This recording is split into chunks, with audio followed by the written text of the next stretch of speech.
Hello.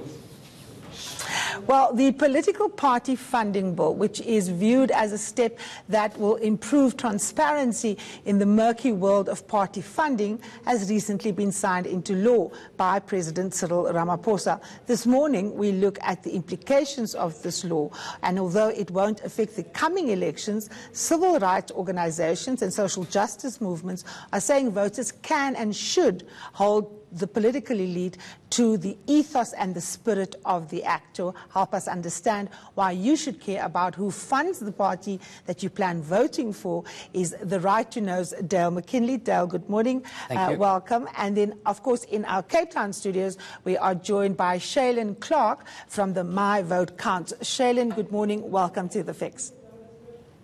Good morning. Dale, let me start with you. Now, the one thing, of course, before we get into the intricacies of the bill and what it actually says, is that in terms of its operations, it's not going to come into effect for this election. Is that a setback for us, or is that a challenge for citizens to actually say, well, this law is enacted, and although it's not operable now, we can ethically actually ask you to, work with the law, and parties should actually be transparent and say where they get their money from, particularly in the light of the claims that we've seen in Bosasa, and of course the claim that the EFF was started with gangster money from a cigarette smuggler.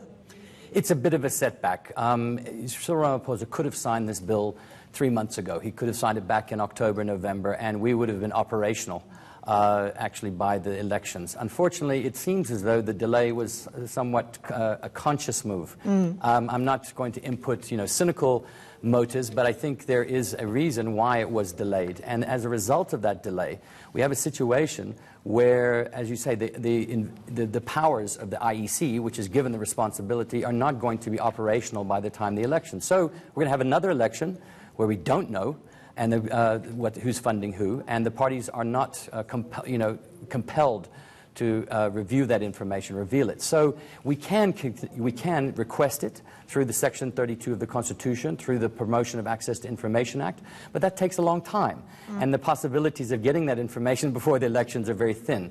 So it is a disappointment. Nonetheless, we welcome the bill, and we think that we should implement it as soon as possible, and we need to put pressure all across the board for political parties to do the right thing. Unfortunately, they haven't shown an inclination to do that very often these days. Absolutely. Sheilan, I wanted to bring you in here. Sorry, Peter. You've been taking this matter to court, so this is a big victory for you.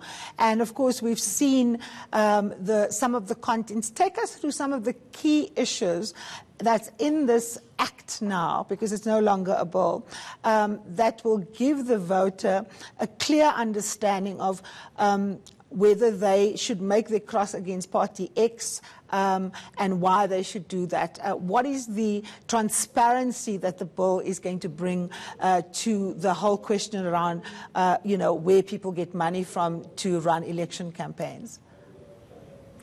The biggest key issue is the fact that political parties should disclose, be open, be transparent about who their private funders are. There are various loopholes still in the bill, but the thing is, the two main new funds that the IEC will be starting up, the Multi-Party Democracy Fund. That's another a nice fund that is a pool where donors can pool their donors into the fund. This can be a chance for smaller parties to gain some funds from that pool.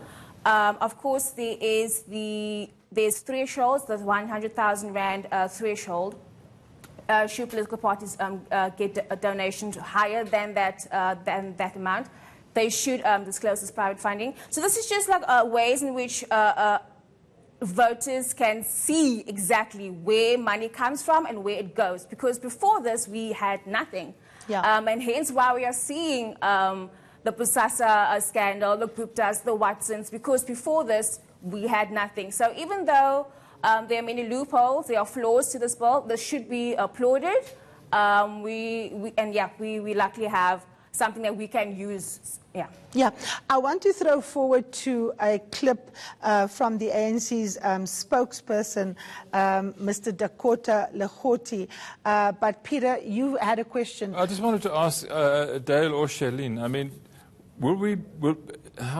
how real is all of this? I mean, will we really know who's funding parties? I mean, in the past, the ANC's funded its elections with money from Colonel Gaddafi or gone to the president of Angola. I mean, how do you pick that stuff up? Well, the first thing is there's an explicit clause in the bill that says no political party can be funded by foreign agencies and persons or state-owned enterprises. So you're breaking the law. If you accept money from whoever it is, let's say even Modi, whoever it is, you're breaking the law. The question, the nub here is, does the IEC have the powers to do the job? Yeah. Our problem as South Africans is that we set up a lot of agencies and then we don't give them the necessary means to do the job.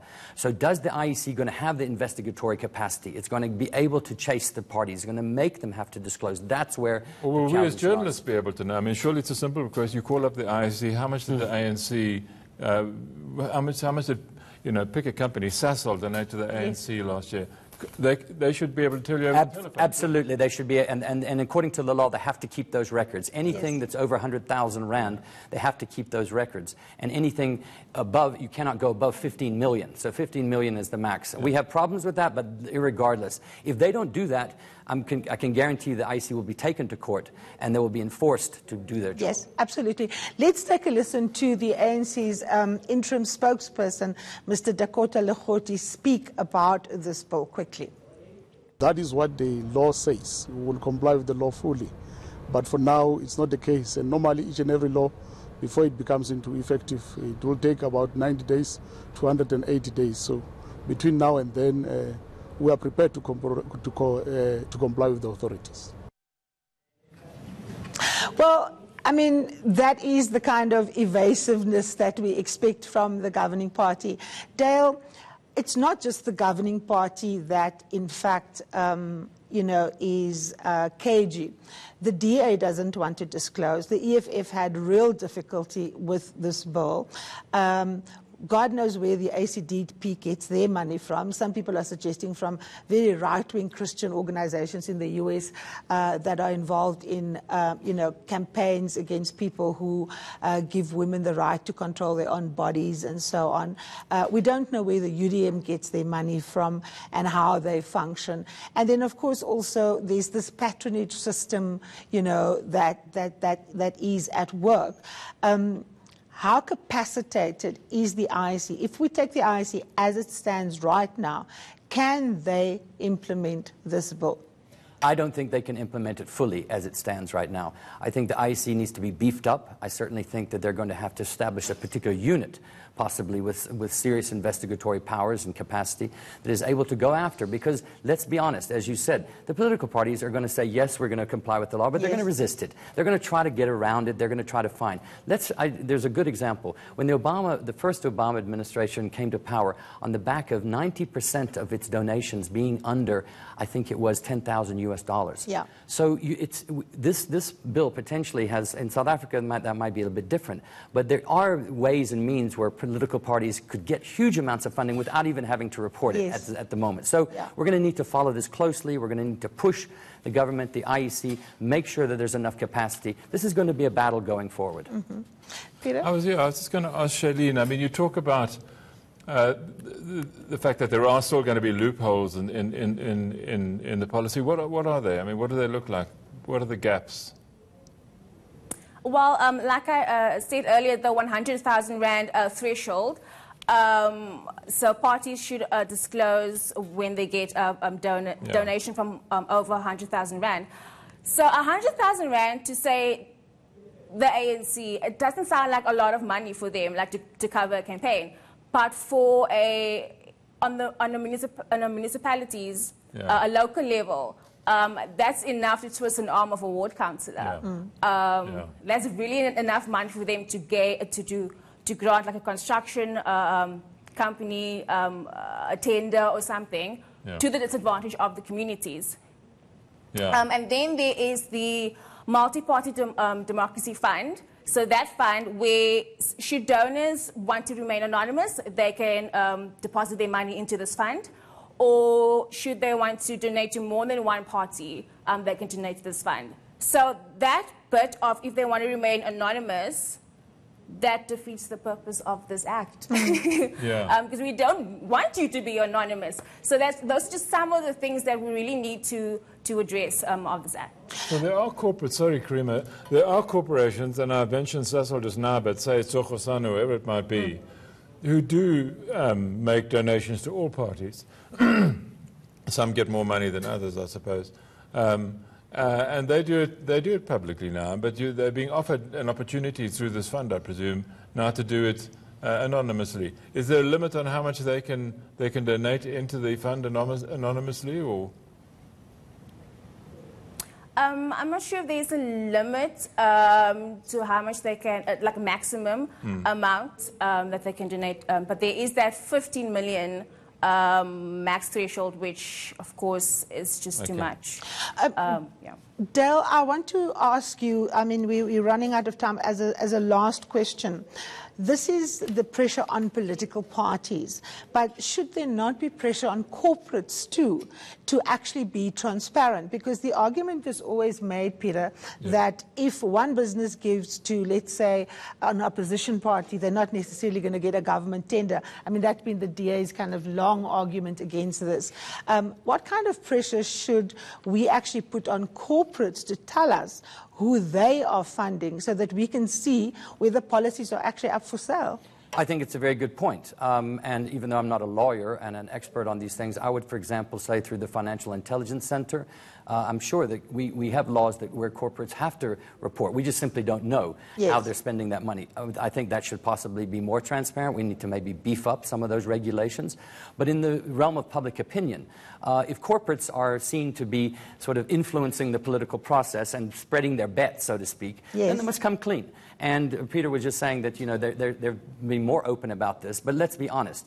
If we're paying attention to what's going on in our country right now, I think this is the tip of the iceberg. I think what's going to happen in the Zondo Commission is a whole range of things from the big boys are going to start coming.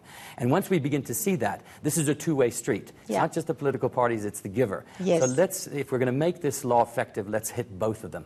Absolutely. And I think that is the key to the issue. We have to get corporates to actually be transparent as well. While still ahead on The Fix, we scrutinize the role of the criminal justice system in state capture, and we look at whether it can be turned around.